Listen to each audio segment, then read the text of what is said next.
ეს ამბავი მოხდა ქართლში, სპარსთა მეფობის მერვე წელს.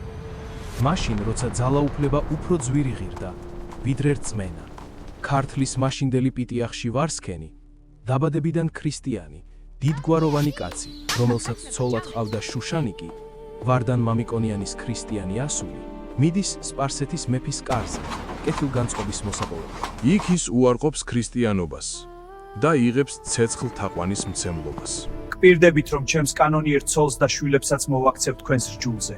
სრული მორჩილების დასტურად ვარსქენი სპარსეთის მეფეს ასულს თხოვს ცოლად, რაზეც მეფე სიხარულით თანხმდება. ამის შემდეგ ვარსქენი ქართლისკენ მოემართება, დაბა ცურტავიდან მონას გზავნის სასახლეში, რათა სათანადო დახვედრა მოუწყონ. ვარსქენმა უარყო ჭეშმარიტი ღმერთი. ვარსქენის დაბრუნებამდე დედოფალმა სასახლე დატოვა და 4 მცირეწლოვან შვილთან ერთად ეკლესიას მიაშურა. მან თავისი 3 ვაჟი და 1 ასული საკურთხევლის წინ დააყენა და უფალს დახმარებას თხოვა. როგორც კი შუშანიკის სასახლიდან წასვლის ამბავი და მიზეზი შეიტყო, მასთან მისი მოძღვარი იაკობ ხუცესი მივიდა. მას ბოროტი გონება აქვს და უშიშობ მრავალ ტანჯვას და განსაცდელს მოგაყენებს. ღმერთმა არქნას მის ბოროტ საქმეებს ვეზიარო. ყოველივე მიამბე, რასაც აპირებ, რათა აღწერო შენი ღვაწლი. 3 დღის შემდეგ დაბრუნებული ვარსქენი იგებს რა შუშანიკის სასახლიდან წასვლის ამბავს, თავისთან იბარებს მღვდელ მთავრებს და მოჩვენებითი სიხარულით ხვდება მათ. ნურც მომერიდებით და ნურც მომიძულებთ. შენ არა მარტო შენი თავი, არამედ ჩვენც დაგუპე. რატომ მომექცა ჩემი ცოლი ასე? წადით ახლა და უთხარით, რომ მან ჩვენი ოჯახი დაანგრია, ბინა დატოვა და სხვაგან წავიდა.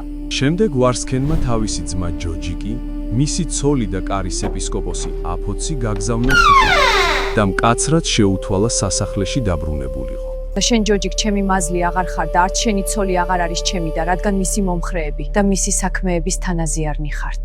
მეგონა ჩემს რჯულზე მოვაქცევდი და თქვენ გსურთ მე მაიძულოთ ამის გაკეთება? ნუ მომექცევით ასე. ვიცი რომ ვარსქენი მოავლენს მსახურებს და ძალით წაგიყვანს. რომც შემკრას და მატრიოს გამიხარდება.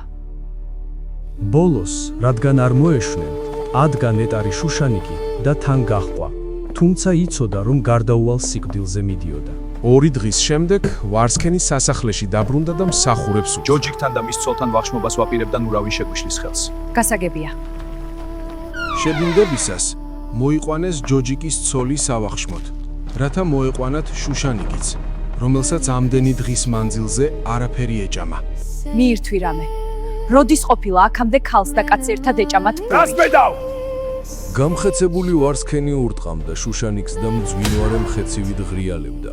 საშველად მისულმა ჯოჯიკმა ძლივს გამოაცალა იგი ხელიდან. ბოლოს ვარსქენმა ბრძანა. უმოწყალოდ ნაცემი შუშანიკი შეეკრათ და ფეხებზე ბორკილები დაედოთ.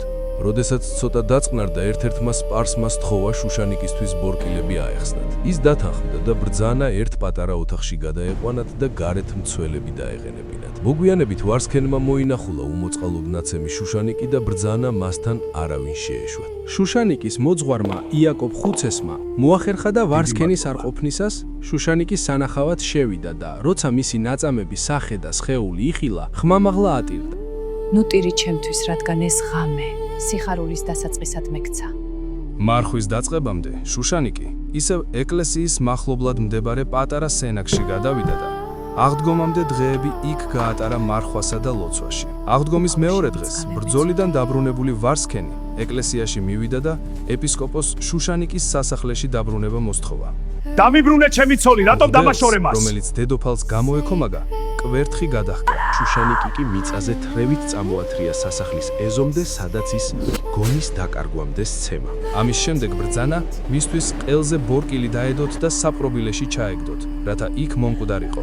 6 წელი გაატარა შუშანიკმა საპყრობილეში. ამ ხნის განმავლობაში მას არ შეუწყვეტია მარხვა, ლოცვა და ქრისტიანი ხალხის დახმარება. თქვენმა შვილებმა ქრისტიანობა უარყვეს.